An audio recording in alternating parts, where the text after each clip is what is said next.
Despite the promise of no changes to superannuation before the election, the government is now proposing to effectively double superannuation taxes on 1 in 10 Australians by the time they retire. And when the government brought the legislation in, it said, oh, there'll only be a few of you affected.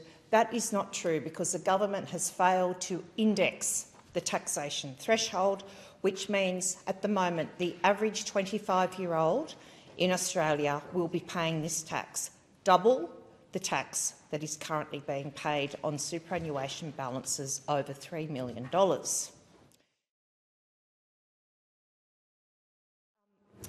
Deputy Speaker, John Kerin, when he delivered his 1991 budget, said superannuation is the cornerstone of encouraging greater self-provision that will help improve retirement living standards and will reduce the budgetary cost of the pension system as the population ages into the next century.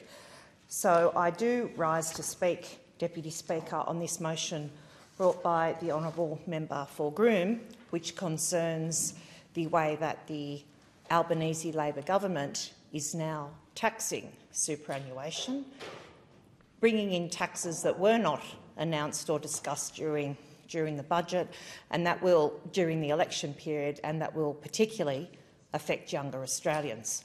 At the moment, Deputy Speaker, younger Australians are already facing a cost of living crisis, a current crisis, with less money in their paychecks each week.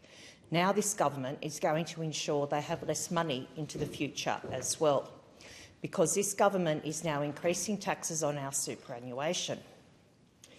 Since 1992, Deputy Speaker, in Australia we've had an enforced savings scheme with compulsory superannuation. But governments need to remember, and this government particularly needs to remember, this is Australians' own money.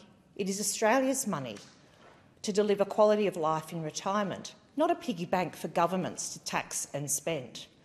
Despite the promise of no changes to superannuation before the election, the government is now proposing to effectively double superannuation taxes on 1 in 10 Australians by the time they retire. And when the government brought the legislation in, it said, oh, there'll only be a few of you affected. That is not true, because the government has failed to index the taxation threshold, which means at the moment the average 25-year-old in Australia will be paying this tax, double the tax that is currently being paid on superannuation balances over $3 million. And, Deputy Speaker, analysis of ATO and census data reveals that more than 2 million Australians currently under the age of 25 will also be slugged with this tax. So, Deputy Speaker, how can this government in any way say that it is trying to look after younger Australians now and into the future? It should be empowering and incentivising younger Australians to save for a comfortable retirement. Confidence in our superannuation system is always eroded whenever that governments come in and make ad hoc changes to superannuation that were not accounted for by people. People, when they're planning for their retirement, do it as a long-term strategy. They get advice, and then when governments come in without anything being said about it before the election, governments then come in, and this government is now coming in and effectively doubling the rate of tax on superannuation. But even worse than that, this government is also going to tax unrealised capital gains, Deputy Speaker. This means that Australians will be paying tax on, in fact, paper gains. And, Deputy Speaker, this will especially affect farmers and also a lot of small business owners who may move assets into their superannuation scheme. They will now be paying tax on that, even though those assets are not, in fact, income generating. This is an abhorrent use of the tax policy, Deputy Speaker.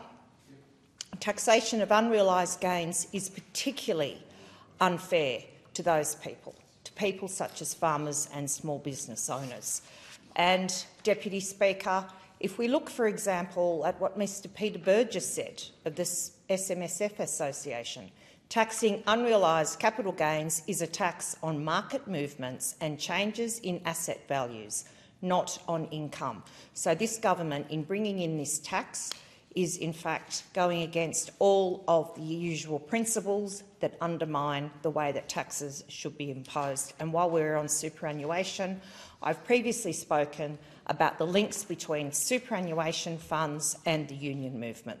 And I particularly commend the work of Senator Andrew Bragg in the other place, who has recently pointed out that superannuation funds paid $10 million to unions in political payments from 2021 to 2022. Superannuation, Deputy Speaker, needs to be looked at, but not in the way that this government has taxed it in this latest budget. Thank you. The time allotted for this debate has expired.